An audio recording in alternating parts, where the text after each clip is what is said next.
Our story begins as the Abyss threatens to destroy Noel's hometown. The Abyss is a force that forms when too much mana fills the air and links the human world with the demon realm called the Void. When the Abyss deepens, more powerful creatures emerge, and tonight the Abyss has reached the depth of 12, enough to summon a deadly creature known as a Lord. Noel's grandfather Brandon was the strongest Seeker, and known as the legendary Overdeath, prepares for battle. As the threat looms, Brandon grips his weapon and mutters to himself how he never thought he wielded it again. Brandon orders Noel to stay in the shelter, claiming that help will arrive soon. However, Noel knows his grandfather too well. Help isn't coming. Brandon is preparing to fight the Lord alone, and Noel realizes that his grandfather plans to defeat it himself. With confidence, Brandon reminds Noel not to doubt him, asking if Noel has forgotten who he is. Overdeath, a name feared by all. Brandon promises to protect Noel with his life, and Noel calls out to him as he leaves. As Brandon prepares for the fight, he thinks about telling Noel that men can't let anyone look down on them, no matter when or what they face. Noel hides in the shelter, terrified as his mind races with thoughts of his grandfather. Noel stays hidden, feeling dread creep over him as the moments stretch on. Eventually, Noel steps out of the shelter and finds Brandon gravely wounded. Brandon reflects on his fate, acknowledging that even Overdeath has his limits. Brandon tells Noel that this is the path of Seekers. Choosing a life of combat means living with death always nearby. Despite his condition, Brandon asks Noel if he still wants to be a Seeker, even knowing the dangers that come with it. Noel holds back his emotions and responds with determination. Noel tells his grandfather that he will follow the same path and become a Seeker. Brandon is proud and tells Noel that being a Seeker is not enough. Noel must become the strongest, and Brandon asks Noel to promise that he will surpass even him. Then Noel swears that he will become the strongest Seeker. Brandon chuckles with pride and tells Noel that he loves him. In that moment, Brandon passes away, and Noel screams in agony. It's been 2 years since then, and we see that Noel has kept his promise to become a Seeker.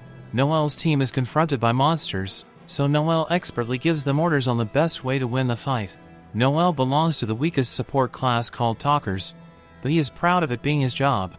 After defeating the monsters, Noel's team starts cutting them apart. Noel explains that lesser vampires can't use magic, but their queen can reproduce rapidly, creating endless spawns, each strong enough to tear apart an ox.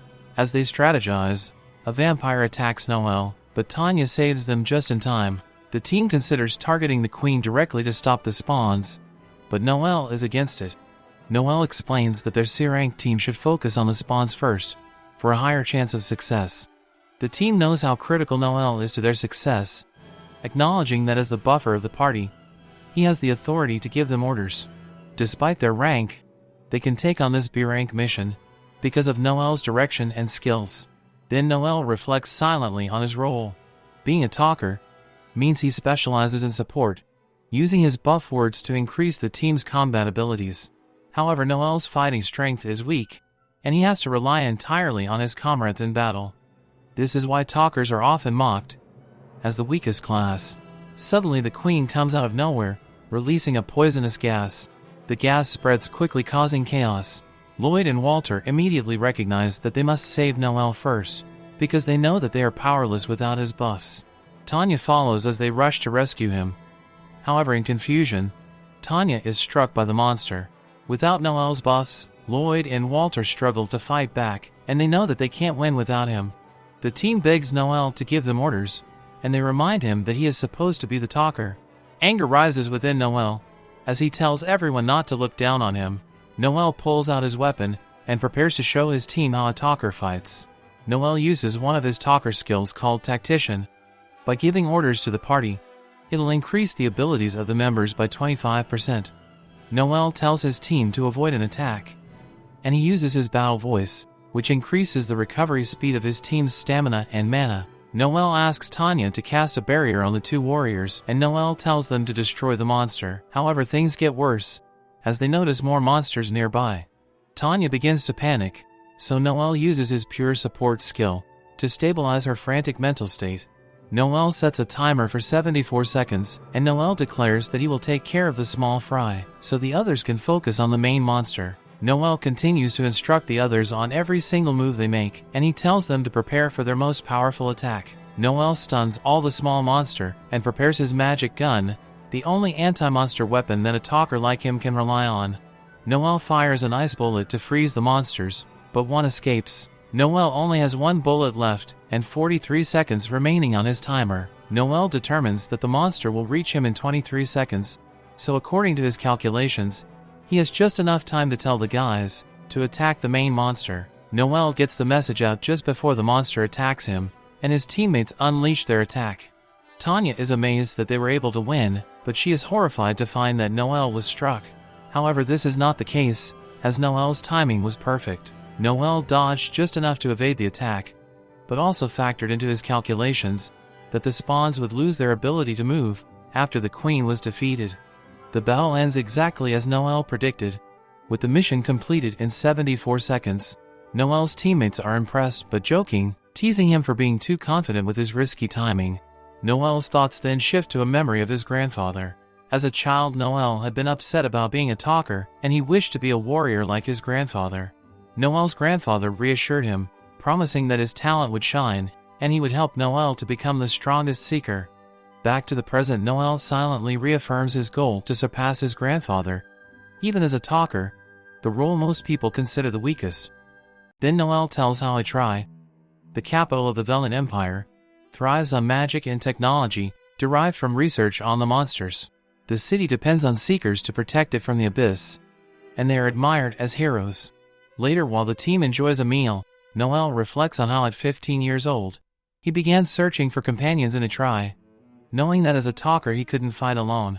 Walter, proud of their 5 million Phil reward, talks about their progress, while Tanya and Lloyd discuss aiming higher. However, Noel quietly thinks that they could benefit from having a scout, but for now he focuses on gaining experience with his current team.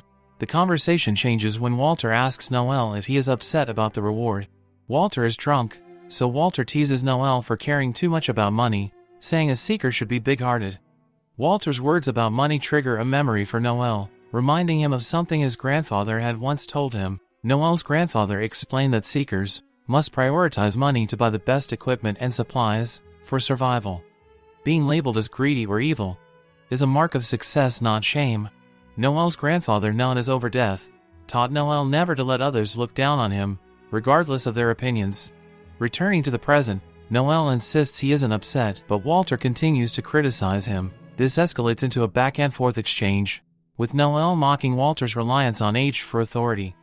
Skills are all that matters for a seeker, so Noel mocks Walter for using his age to force others to agree with him. The furious Walter accuses Noel of staying safe in battle, while others take the risk. Walter reminds him that he puts his own life at risk to tank for the others, but Noel continues to taunt him. Their argument intensifies as Walter says that he will end Noel's life, and Noel accepts his challenge. Lloyd steps in to break it up, and he reminds them that they are all comrades. Lloyd suggests that they split their reward and call it a night, successfully calming the tension between them. After completing the mission, the team is left with only 250,000 each after paying the clan.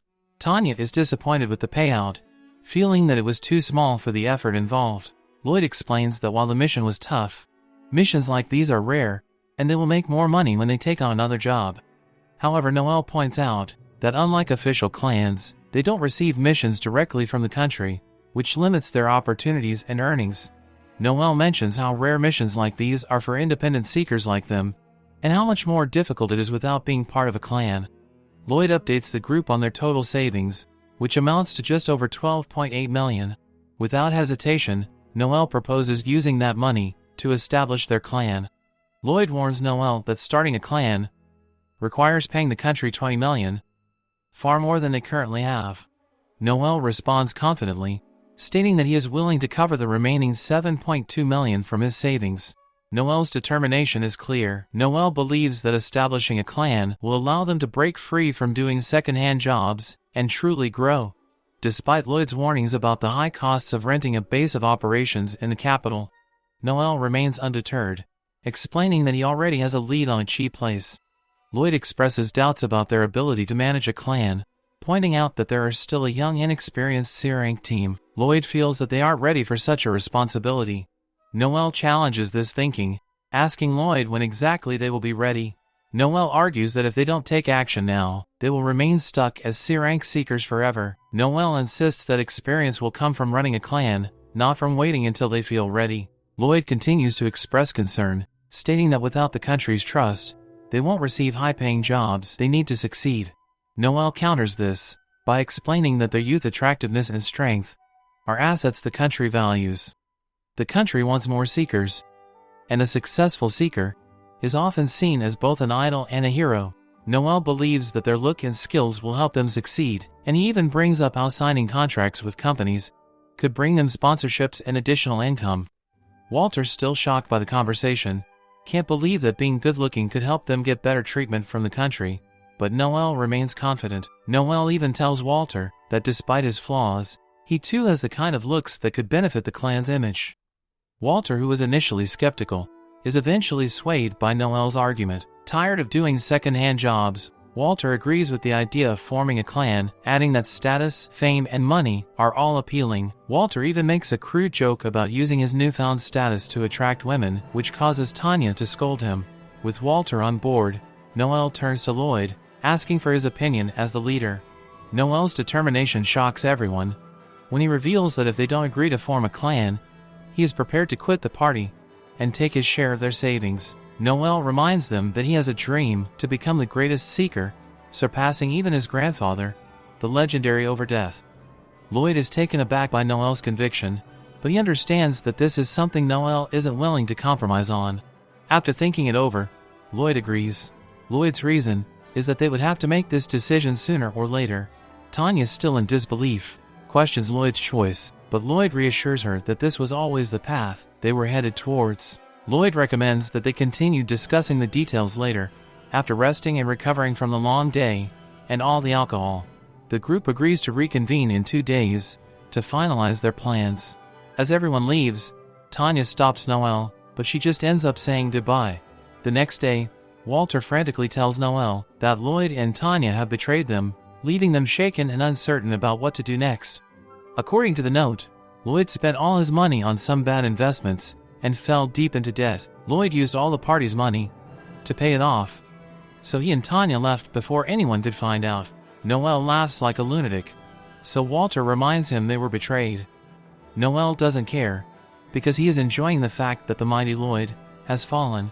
Noelle looks like a complete fool, so Noelle tells Walter to laugh with him. Walter explains that he got the lead on a good job, so he wanted to tell the party before anyone beat them to it. However, when Walter went to tell Lloyd, he found that his place was emptied, and Walter found the letter. Then the owner told him that Lloyd left the night before, so Noelle determined that they must have managed to just slip out of the city before the gates were closed. Walter found the note sooner than Lloyd was planning, so that buys Noelle well time to find them. Noelle determines that the traitors are likely on foot, because renting a horse would leave a paper trail, so they should be able to catch up to them. Walter is eager to go, so he rushes Noelle. Walter wants to punch Lloyd right in his face, because that is all that will quell his anger. Noelle mocks him for thinking that everything will be okay after he punches Lloyd, but Noelle explains that there is no coming back from this kind of betrayal. Noelle declares that it's not a matter of catching them and talking it out. In the worst-case scenario, Noelle is ready to fight them to the death. Walter is shocked, but Noelle just wants him to make sure that Walter can defeat Lloyd in a fight. Walter is sure that he can with Noelle's support, but Walter is startled when Walter realizes that he will have to fight Tanya as well. Noelle explains that Lloyd must have figured that they wouldn't come after them, because they wouldn't be able to get the money back anyway. Walter wonders if this means that they will just have to give up, but Noelle says that it is quite the opposite.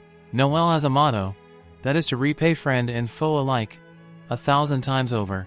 Noelle asks to Walter gear up, and Walter wonders why they have come to the local tavern. Noelle doesn't answer, and instead tells Walter that he is a complete idiot, but Walter is also an excellent warrior. Noelle's point is that they both have their areas of expertise, so Walter needs to leave the thinking to him. Inside, Walter is shocked when Noelle announces to everyone that his party has been betrayed. Noelle declares that he wants the traitors to be found and captured, so Noelle puts up a reward of 2 million fils. Walter wonders why Noelle had to tell everyone, so Noelle explains that it is all part of his plan. One group is willing to accept the offer, and Noelle assures them that he will pay up if they are successful. Noelle gives them the details, and Wolf and his party rush off to find the traitors. The tavern clears out as everyone rushes to do the job, and Noel begins to wonder if he was wrong about something. Just then a guy asks to speak with Noel, and Noel determined that his plan worked. It turns out that this guy saw Lloyd and Tanya when he was on his way back from a job. Walter demands to know where they are, but the guy refuses to talk without some money first. Noel only offers to give him half of the reward, because the guy is incapable of taking out the traitors on his own. The guy tries to negotiate for more money, but Noel doesn't budge at all, and even threatens to just walk away. Noel has analyzed this guy already, and Noel can tell that he is in no position to turn down cash. The guy tells them where the traitors are headed, so Noel instructs Walter to wait at the gate with the guy and his party. Noel has other business to take care of first, but he doesn't tell Walter what it is. A while later, Noel is ready to go, and Walter wonders if Noel can defeat Lloyd and Tanya. Without hesitation, Noel says he can, and Noel doesn't plan on showing any mercy either. This even means ending their lives. Surprisingly, Noel explains that he thinks of everything, and he even had a contingency plan in case he was ever betrayed by an ally. Walter is shocked to realize that this means Noel never trusted them, even though they were close friends. Noel explains that trusting someone doesn't mean having blind faith in them, and being critical of who you trust is the basics of building any party. Walter is ready to go, but Noel can tell that Walter is too soft.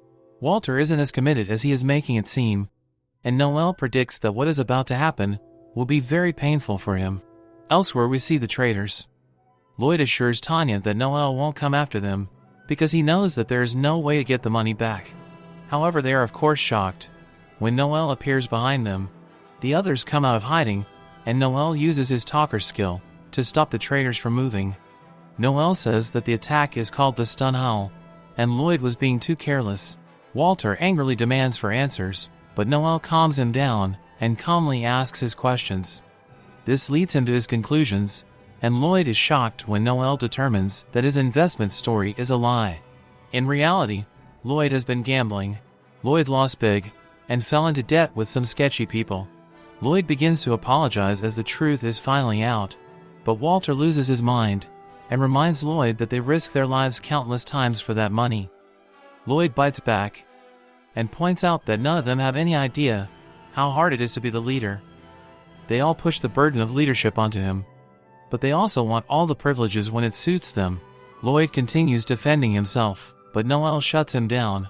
Noel points out that Lloyd was the one who wanted to be the leader in the first place, so he can't complain about how hard it is. Noel makes him pay for his mistakes, and Lloyd begs him to stop. Everyone is horrified when Noel just continues beating him down, and Noel says that Lloyd can apologize after Lloyd has taken another 1,000 kicks. Tanya begs him to stop, but she is horrified when Noel wonders if Tanya wants to be kicked instead. Noel doesn't discriminate against women, and he won't hold back when Noel punishes Tanya either. Noel doesn't want to hear any of her excuses, so Noel just uses his talker skill to get Tanya to confess about gambling with Lloyd. Tanya admits to dipping into the party's funds as well, but Tanya blames everything on Lloyd. Tanya is a serious gambling addict as well, so Tanya says that they could have won it big if Lloyd just let her gamble more. Noel's talker skill called Confess forces a person to tell the truth, and Tanya is furious when Noel releases her mind. Tanya points out that it is illegal to use mind control skills for personal gain, and Noel could go to jail for it. Noel agrees that this is normally the case, but Lloyd and Tanya are criminals who embezzled party funds. Imperial law allows the use of mind control skills if it is to make criminals admit to their crimes. Noel is terrifying, and Noel tells Tanya that they will be the only ones going to jail. Embezzlement is punishable by 10 years of hard labor, so Noel congratulates them on throwing their lives away. The guy from earlier is ready to get paid, but he gets angry when Noel tells him to wait. Noel tosses him to the ground as Noel refuses to allow filth to touch him, and Noel tells the guy to sit and wait. The guy doesn't take the insults lightly, so Noel just silences him with a punch to the heart. A look back, we see that Brandon taught Noel to punch people right in their hearts, to temporarily paralyze them. This attack allows even weak people to put down the strongest of fighters. Unlike other classes, talkers have no way to buff themselves, so Brandon taught Noel this move so that he can defend himself. Just then the person Noel has been waiting for finally arrives, and everyone is shocked to see that it is the slave trader named Pinocchio. The biggest mafia group in the capital is the Barzini family, and Finocchio is the leader of the family. This guy is cheery, but he can also be horrifyingly cruel. Finocchio is the very definition of a two-face. Because of this, the people call him the Mad Clown. Walter realizes that this meeting is the business Noelle was taking care of before leaving. Noelle knew that Tanya and Lloyd wouldn't have a single penny left of their party's funds, so Noelle made a deal with Finocchio to recoup the lost money. That is when Noelle decided that he would sell Lloyd and Tanya as slaves. Tanya refuses to agree to this, so Noelle offers to hand them over to the military police instead. Noelle is evil, as he gives some statistics. The survival rate for prisoners sent to work in the mines for 10 years is only a measly 2%. Noelle suggests that they just agree to be slaves, because at least they might be able to luck out with a kind master. Finocchio does a quick assessment, but he only offers to pay $6 million for the pair. Finocchio explains that he usually pays more, but something is happening in the capital. A certain church is about to issue an ordinance, which will force the rich to have to cut back on luxuries. Spending too much on slaves would get the church's attention, but Noelle is disappointed to see that even the mafia can't defy the church. Finocchio is glad when Noelle agrees to sell the traders, but Finocchio is horrified when Noelle says that he will only sell them for $11 million. Finocchio complains, so Noelle instantly raises the price to $12 million. More complaining only gets it raised to $15 million, and Finocchio's true colors begin to show. Finocchio's voice deepens, and he threatens to slice Noelle open so he can feed his innards to the pigs. Noelle is a genius, and says that if Finocchio pays $15 million for them, he will tell everyone that Finocchio actually bought them for $30 million.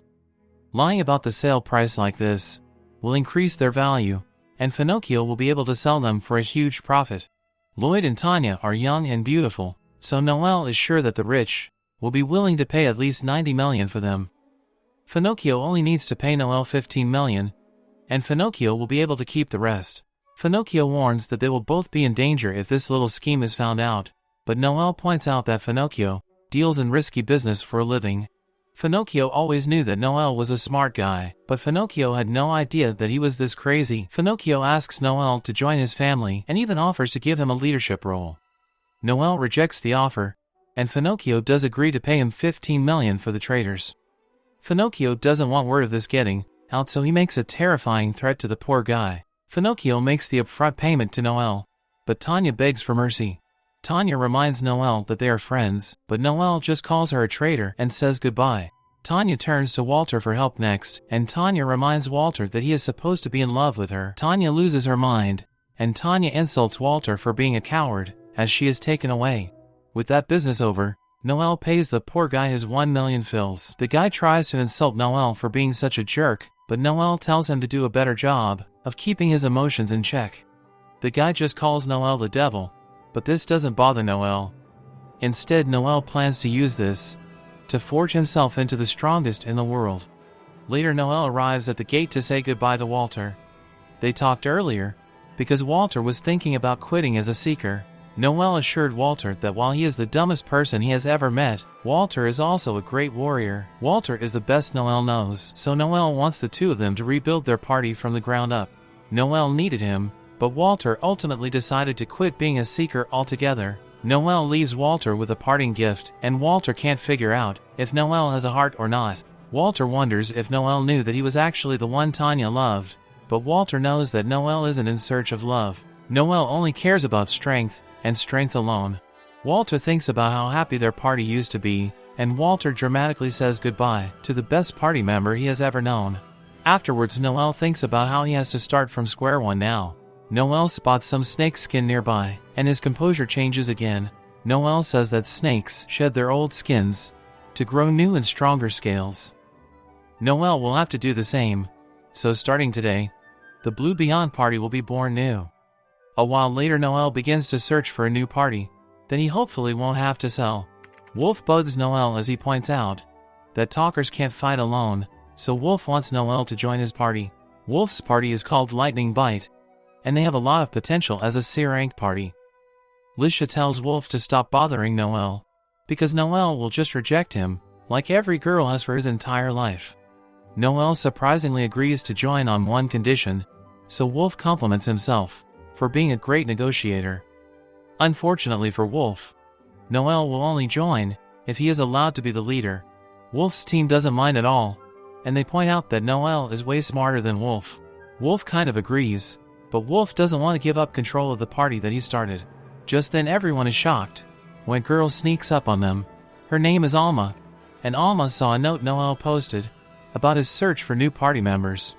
Noel explains that minors can't be seekers, but Alma says she is a full-grown 21-year-old adult. That is even 5 years older than Noel. The Lightning Bite members ask her some questions, and Alma responds to the answers with ease. Noel has some serious questions, and Noel learns that Alma is a C-rank scout. Noel thinks Alma might be pretty valuable, because scouts can detect danger when exploring abysses. Noel wants to know why she wants to be a seeker, but Alma reveals that she doesn't want to be a seeker at all. Surprisingly, Alma is only interested in Noel, the grandson of Overdeath. Alma doesn't actually know Overdeath, but her grandfather fought him once and lost his arm. Noel assumes that she has come for revenge, but Alma just came to see what kind of seeker Noel is. Noel apologizes on his grandfather's behalf for removing one of her grandfather's limbs, but Alma says it is not necessary. Alma reveals that her grandfather's name is Alker Judikali, and this name sends chills down the spine of everyone in the bar. This is because there is a secret society, called the Society of Assassins, that will take out anyone for the right price.